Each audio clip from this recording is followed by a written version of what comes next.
देश में औरंगजेब का भूत फिर से वापस आ गया है। जिधर देखो उधर औरंगजेब पर चर्चा हो रहा है। उस औरंगजेब पर जिसके मरे हुए सैकड़ों साल हो गए और संजोग से उसका कोई वंशज भी इस देश में नहीं बचा हुआ, लेकिन हम उसकी चर्चा कर रहे हैं। लेकिन वर्तमान में जो औरंगजेब है,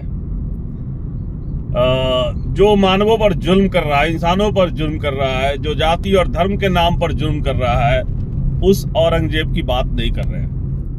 देश के जरूरी मुद्दे जैसे कि विकास, शिक्षा, रोजगार, देश की रक्षा, उस पे हम बात नहीं कर रहे हैं। हम इतिहास में पीछे जाकर, सैकड़ों साल पीछे जाकर, एक आक्रमणकारी विदेशी जो इंडिया पर आकर शासन किया था, उसके लिए लड़ रहे हैं।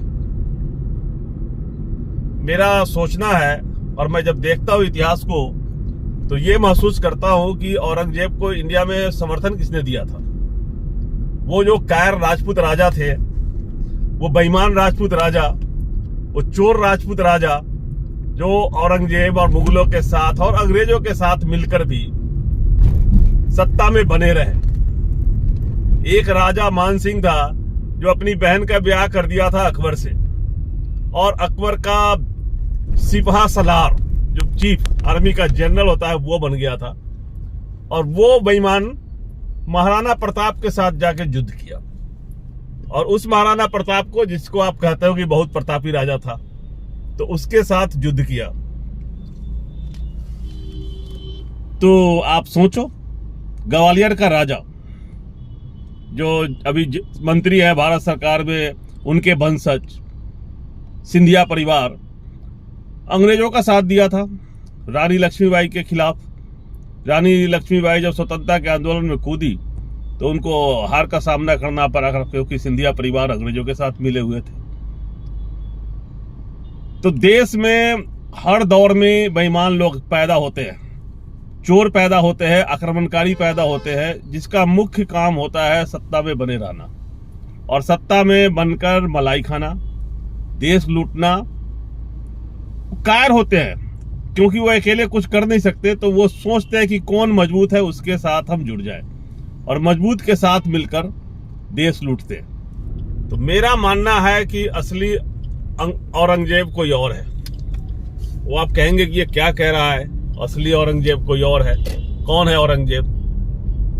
तो मैं कहूंगा कि हर वो कायर, डरपोक, मौकाप्रस्त आदमी, इंसान जो पावर का सहारा, पावर में आते ही मानव के ऊपर अत्याचार करता है, जुर्म करता है, देश लूटता है, लोगों को धर्म और जाति के नाम पे लड़ाता है,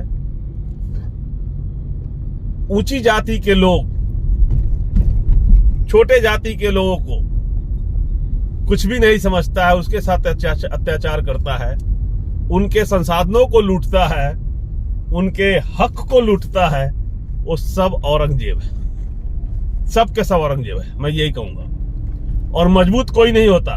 कहोगे कि यहां पर बहुत बड़े बड़े प्रतापी कोई नहीं होते। कोई प्रतापी नहीं होता। किस चीज का प्रतापी? प्रतापी तो उसको कहूंगा ना जब तुम अकेले हो, अकेले, जब तुम्हारे पास कोई पावर नहीं है, तुम अकेले जाके लड़ जाओ। लड़ गए थे भगत सिंह, जाके असेंबली में बम गिरा दिया था। ऐसे लोग, चंद्रशेखर आजाद, ये लोग जो अकेला अपनी जान की परवाह किए बिना लड़ जाता है, ऐसे लोगों को हम प्रतापी बोलेंगे। उन कायरों को नहीं जो पावर का इंतजार करते हैं कि हम सत्ता में आएंगे, पावर में आएंगे और तब लड़ेंगे और फिर दूसरे के ऊपर अत्याचार करेंगे। बहुत सारे नेता इस देश में है जिनके बारे में देखिएगा, आपको समझ में आ जाएगा। 70 साल तो कांग्रेस की सरकार थी, चाहे दूसरे दलों की सरकार थी, बहुत सारे साधु महात्मा भी, कोई नजर नहीं आ रहा था, कोई नजर नहीं आ रहा था, और कोई भी बहकी बातें नहीं कर रहा था, कोई भी देश बांटने की बात नहीं कर रहा था, कोई भी हिंदुस्तान पाकिस्तान नहीं कर रहा था। लेकिन 2014 में सरकार बदलने के बाद कुकुरमुत्ते की तरह बाहर आ गए और जहर उगलने लगे, देश में नफरत फैलाने लगे। तो ये लोग भी औरंगजेब है। असली औरंगजेब ये लोग हैं। असली औरंगजेब वो मुल्ला है, मुसलमानों का तथाकथित मुल्ला, जो पहले बात बात पर फतवा जारी करता था। मोहम्मद साहब के बारे में कोई कुछ भी गुस्ताखी कर देता था तो फतवा जारी कर देता था। अब फतवा उनके पिछवाड़े में घुस गया। पिछले 11 साल में देश में बताओ किसी मुस्लिम के जो मौलाना है उसने फतवा जारी किया हो, एक भी फतवा जारी किया हो? तो कहां गया फतवा? अगर धर्म का इतना ही कट्टरता था तो तुम फतवा जारी करते ना, नहीं किया। तो तुम लोगों को लड़ाने के अलावा कुछ नहीं कर सकते। चाहे हिंदू धर्म के ठेकेदार हो, स्वामी नरसिंहानंद हो, चाहे साध्वी प्रज्ञा हो, चाहे कोई हो, ये सब लड़ाने का काम करता है। उसी तरह से मौलाना हो, चाहे नेता भी है कुछ मुस्लिम नेता, AIMM, ठीक है, बैरिस्टर साहब जो तथाकथित है, जो मोदी साहब के बी टीम है, वो भी यही कर रहे हैं। तो ऐसे लोगों को कहूंगा कि ये सब औरंगजेब है। जितने भी नफरती है वो औरंगजेब है, और ये बेईमान लोग ही औरंगजेब का काम कर रहे हैं। देश को जरूरी मुद्दों पर ध्यान देने की जरूरत है, देश को विकास की जरूरत है, देश के युवाओं को रोजगार की जरूरत है, हॉस्पिटल बनाने की जरूरत है, स्कूल बनाने की जरूरत है, कॉलेज बनाने की जरूरत है। मुस्लिम सड़कों के नाम, मुस्लिम शहरों के नाम बदलने से नहीं होगा।